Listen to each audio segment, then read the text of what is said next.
रात आंधी, बारिश और ठनके से अफरा तफरी मची रही। कई जगहों पर घर गिर गए। रोहतास में एक पेड़ पर ठनका गिरा, जिससे पेड़ में आग लग गई। तो तस्वीरें आपको दिखा रहे हैं। ये पेड़ देखिए, इस पर ठनका गिरा है और इस पर आग लग गई और उसके बाद क्या कुछ स्थिति रही वो जरा आप देखिए। तो यही वो पेड़ है जिस पर ठनका गिरा है और आसमान से इस पर आफत बरसी है।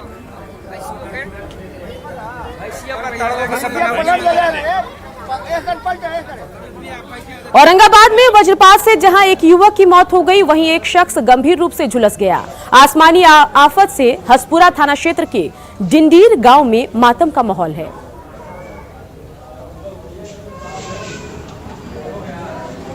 कैमूर में भी तेज आंधी, तूफान और बारिश ने कहर बरपाया। बारिश में टीन का छज्जा गिरने से एक परिवार के 3 बच्चे उसमें दब गए, जिसमें 6 साल की बच्ची की मौत हुई, जबकि 2 बच्चों की हालत गंभीर है।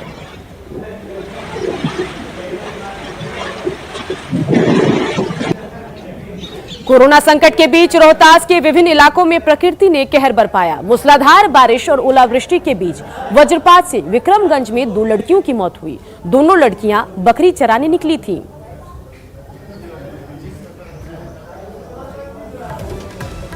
कोरोना काल में तेजी से बढ़ रही बेरोजगारी की समस्या के बीच मधुबनी के झंझारपुर प्रखंड से हौसला बढ़ाने वाली तस्वीर सामने आई।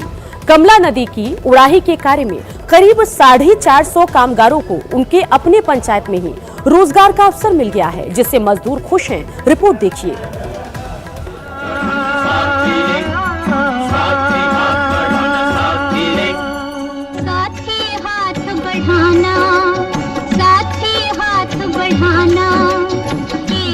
साल 1957 में आई नया दौर फिल्म के इस गाने में मेहनत कश मजदूरों ने कठिनाइयों से पार पाने के लिए जिस तरह की हिम्मत और एकजुटता दिखाई है, कुछ ऐसा ही नजारा इन दिनों मधुबनी के कई गांवों में भी दिख रहा है। कोरोना बंदी के चलते दूसरे प्रदेशों से थक हार कर घर लौटे हजारों प्रवासी मजदूरों को अब अपने गांव में ही मनरेगा के तहत रोजगार का अवसर मिल गया है, जिससे मजदूरों में काफी खुशी है। इससे पहले हैदराबाद में थे हम, वहाँ पे लॉकडाउन में हम लोग यहाँ फंस गए तो नहीं जा पाए, तो अब हमारे गांव में रोजगार चल रहा है। तो ये अच्छा लग रहा है कि हम अपने गांव में ही रहेंगे और गांव में ही काम करेंगे। क्या दिन से काज कर रहा छिए? अब 6 दिन से। मास्क जो पहिरने छिए से के देलखिन? मुखिया जी। और अपने नहीं खरीदली, मुखिया जी देलखिन? हाँ। और साबुन उबुन हाथ धोइला भेटल है? हाँ, साबुन देलखिन। काम से संतुष्ट छिए? हाँ, संतुष्ट। मधुबनी जिले में अभी तक करीब 47,000 मजदूरों को रोजगार उपलब्ध कराए गए हैं। वहीं सिर्फ झंझारपुर प्रखंड की बात करें तो यहां अगले 2 दिनों में करीब 20,000 कामगारों को रोजगार उपलब्ध कराने का लक्ष्य है। जो लोग भी बैठे हुए हैं और काम की तलाश में है, मनरेगा के तहत अपने अपने पंचायत में कार्य कर सकते हैं, क्योंकि सभी पंचायतों में, सभी गाँव में ये स्कीम चालू है।